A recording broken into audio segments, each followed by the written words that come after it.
అక్క చెల్లెళ్ళందరికీ పేరు పేరున నమస్కారం అమ్మ. బాగున్నారా? సో ఈరోజు మీ అందరితో కొద్దిసేపు కలుద్దాము, మీతో మాట్లాడదాము అని మీ దగ్గరికి రావడం జరిగింది.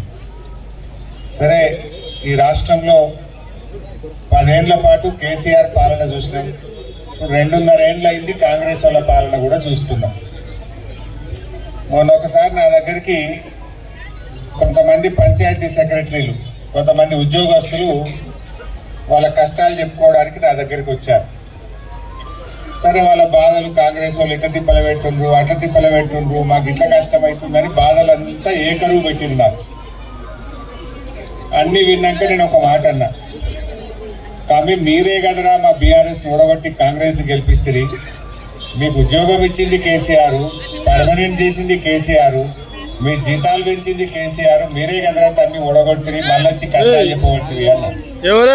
ఒక మాట అన్నాడు ఆయన. ఆ ఉద్యోగస్తులు అతను ఏమన్నారంటే, సార్ ఇక తెలంగాణ రాగానే 10 ఏళ్ళు మీరే ఉంటుంది, ఆయన రేవంత్ రెడ్డి ఇక బాగా చేస్తా, ఇట్లా చేస్తా, అట్లా చేస్తా అంటే నమ్మినాం సారు. ఇప్పుడు ఎప్పుడైనా విలువ ఎప్పుడు తెలుస్తుంది? ఇప్పుడు కొత్త వాళ్ళు వచ్చినాక అరే పాత వాళ్ళే బాగుండే అని ఇప్పుడు మాకు అర్థమైంది, ఏం చేయమంటావు అంటారు. మరి చేయి జారిపోయింది కదా తమ్మి అంటే ఇక అయిపోయిందన్న, ఇక అందుకే మళ్ళీ నువ్వే పట్టించుకోవాలన్న అంటూ. అంటే మనిషి విలువ ఎప్పుడు తెలుస్తుంది అంటే ఉన్నప్పుడు తెలియదట. ఇప్పుడు కేసీఆర్ సాబ్ పోయినాక ఇప్పుడు అందరూ అయ్యో ఆయనే బాగుండే, పెద్ద మనిషి మంచిగుండే అని ఇప్పుడు ఒక్కరు అది చెప్తురట. నిజమా కాదా? ఇవాళ ఇక్కడ అక్క చెల్లెలు ఇంతమంది ఉన్నారు, ఇలా తెలుగు రానోళ్ళు ఉన్నారు ఎవరన్నా? అంటే ఈ బీహార్ వాళ్ళు ఉంటారు కదా, ఉన్నారా?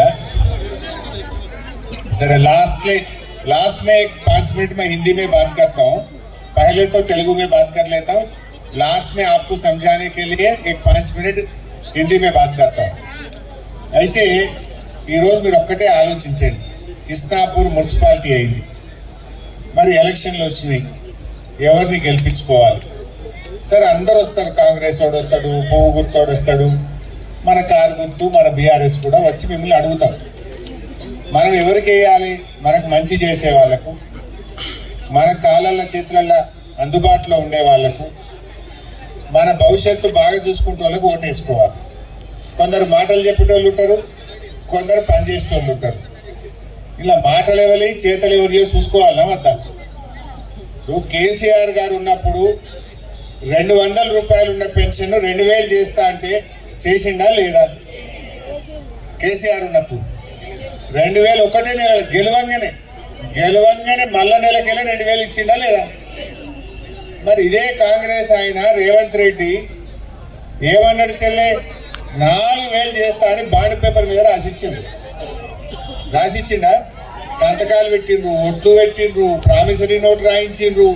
మేము చెప్తే నమ్మకలేరని ఇక సోనియా గాంధీతో చెప్పించిండ్రు, రాహుల్ గాంధీతో చెప్పించిండ్రు, నమ్మేటట్లేరని ఇక ఢిల్లీ నుంచి గల్లీ దాకా చెప్పిరు. మరి అయినాయా 4000? అయిందా అమ్మా? మరి ఇప్పటికి ఎన్ని నెలలు అయింది? అంతమందికి పెన్షన్ వస్తుందా? కూర్చొని లేపకి మీ ఆయనకు వస్తుంది. అయితే 4000 అందరూ ఎగబెట్టిందా లేదా? మరి ఇప్పుడు ఎన్ని నెలలు అయింది గవర్నమెంట్ వచ్చి? 2 ఏళ్ల మీద 2 నెలలు అయింది, అంటే 26 నెలలు అయిపోయింది. నిజంగా 4000 పెన్షన్ వస్తే 26 నెలలు అంటే ఎంత పోయినట్టు? మనకు 52,000 రూపాయలు ప్రతి అవ్వకు తాతకు పోయినట్టే కదా. 52,000 కాంగ్రెస్ వాళ్ళు నుక్సాన్ చేయలేదా? అదే కేసీఆర్కి వెళ్తే 4,000 అవుతుండే, 52,000కి పడుతుండే. నమ్మినందుకు ఆగమైపోయింది. అయినా లేదా? ఆలోచన చేయించి. అట్లే మీ బిడ్డ పెళ్ళైతే కేసీఆర్ 1,116 ఇస్తా అంటే ఇచ్చిండా? బరాబర్ 1,116 వచ్చిందా లేదా? కళ్యాణ లక్ష్మి, షాదీ ముబారక్. రేవంత్ రెడ్డి ఏం చేసిండు? ఇక అంత ఆడోళ్ళంతా కేసీఆర్ దిక్కే ఉన్నారు అనుకొని ఏమన్నాడు? ఇక 1,00,000 కాదు, నేను గెలితే తులం బంగారం కలుపుతా అన్నాడు. కలిపిండా? బంగారం ఇచ్చుడేమో కానీ 80,000కు తులం పోయి 1,60,000కు తులం అయిందట. అంతేనా? డబుల్ ఇచ్చుడు లేదు కానీ ధర మాత్రం డబుల్ అయిపోయింది. అయిందా లేదా? మా కళ్యాణ లక్ష్మి చెక్ అన్న